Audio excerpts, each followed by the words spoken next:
Now's the time to pull out your major template and follow along with this video. You're welcome to either do this virtually or print the template out and use a good old pen and paper. In this video, we're going to talk about your template in terms of the fall plan that this department has laid out for you and some other options you might consider depending on your situation. Now, I want to point out that your template explicitly says class of 2024, and you want to make sure you always use the class of 2024 template. The department can and often does change small details year to year, so you want to make sure you're using the correct requirements.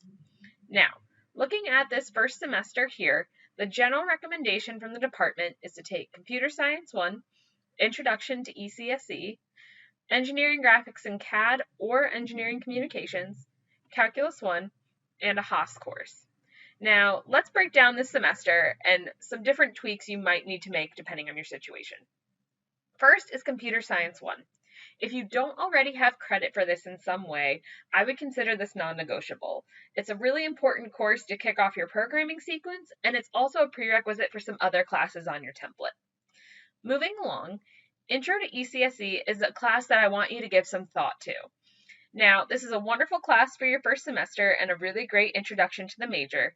However, all engineering majors require an introductory class. For any major that isn't electrical or computer systems engineering, students take ENGR 1100, which is Intro to Engineering Analysis, or more commonly known as IEA. So if you're not completely decided on computer and systems or electrical engineering, you may want to wait on Intro to ECSE. Reason being, IEA is accepted for all majors, including electrical and computer systems, and we can see that on footnote 7 here.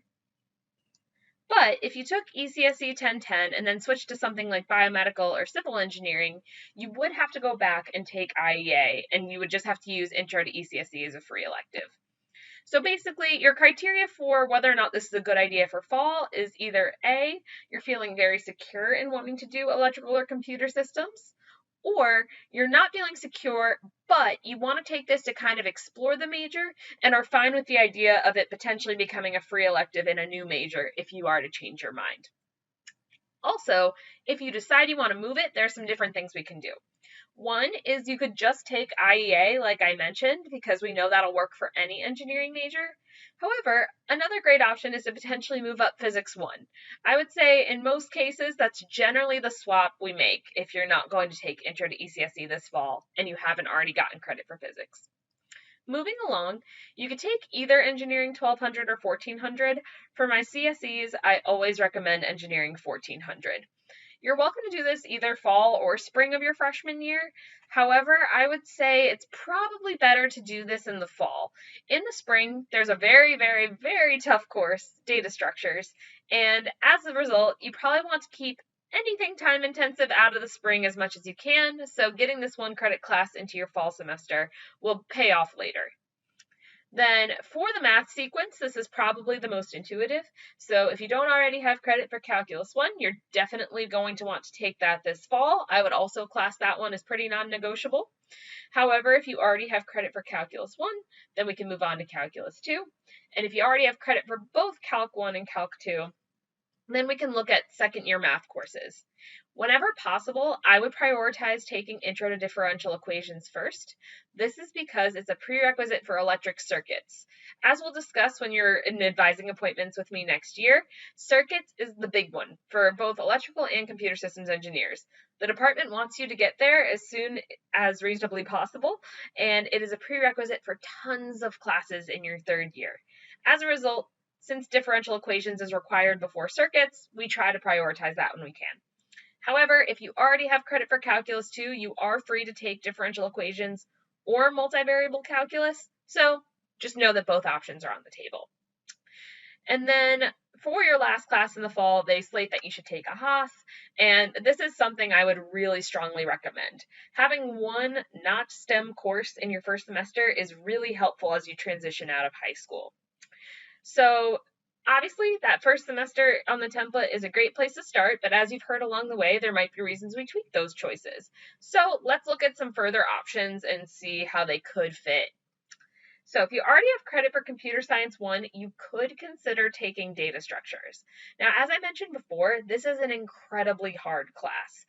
It's very notorious at RPI for being incredibly time consuming, particularly with the homeworks each week. So even if you have Computer Science 1 credit, I would really think long and hard about whether or not to take data structures in your first semester. I would say if you have some experience coding in C++, which is the bulk of what data structures is about, then it could be worth considering. But if you don't have C++ experience, then this might be a pretty bold choice in your first semester, and I might shy away and take some other things.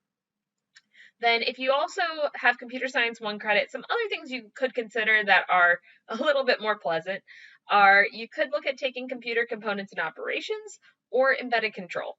Both of these classes are options if you have Comp Sci 1 credit. However, probably would stay away unless I'm pretty high on the number of transfer credits I'm bringing in.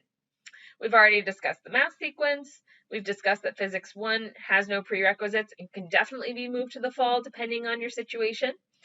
Then going into the next couple semesters, again, lots that we're going to be waiting for here, but if you have Physics 1 credit, obviously we could consider doing Physics 2. And then another potentially good option is your science elective.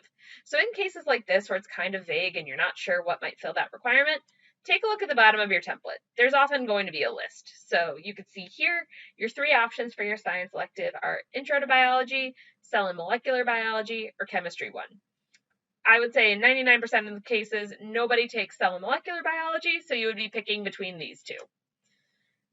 Other than that, another potential option for the fall is what we call free electives. All engineering majors require 12 credits of free electives to graduate, and these are any class you're taking that's not fulfilling another requirement on your template. This can be a really great way to explore whether it's taking a minor, doing something you loved in high school for fun, just like band or math or orchestra, whatever that may be. Also, free electives are great if you're kind of undecided on a major. So if for some reason you're deciding between computer systems and something like mechanical engineering, and you want to use those free electives to take a mechanical class just to see what might fit better, that definitely could be on the table as an option. So knowing a little bit more about the things on this template, let's go ahead and do a test schedule for fall. I'm going to build this the way I always advise in the hub. Basically, we're going to make your primary plan, which are all the classes we're going to take if you get your way, if everything plays well together with time slots. And then we're also going to identify backup options because, as you've been able to tell, there's always going to be more than one possible list of classes you could take in a semester. So first things first, if you have any credits coming in, go ahead and mark those off on your template. For the sake of this example, I'm going to pretend I have Calculus 1 and Physics 1 credit. So I will just strike through these. Perfect. So I'm going to highlight my primary options in green and my backup options in blue.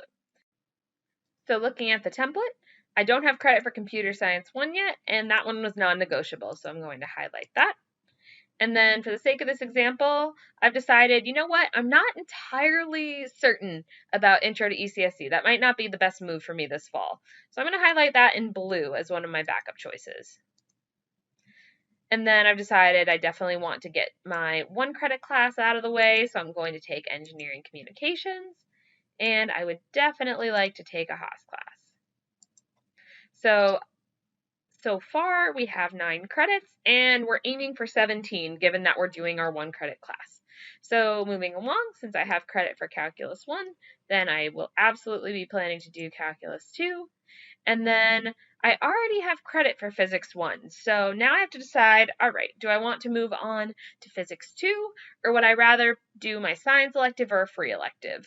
Physics 2 is known to be pretty tough at RPI, so let's say I liked chemistry in high school, so I'm going to maybe use that as my primary choice. Great. So I have my primary plan here, and then we're just going to make sure we catch all of those backup options. So again, the Physics 1 would allow me to do Physics 2 as a backup. We already have accounted for Haas, so we're going to skim past that. And then we're going to go down to free elective and capture that as one of our options. So now that you have your plan scaffolded out, you'll want to take the classes in green and go build your schedule in Yax. If you have any questions about your specific situation or how to navigate this template, please always feel free to reach out.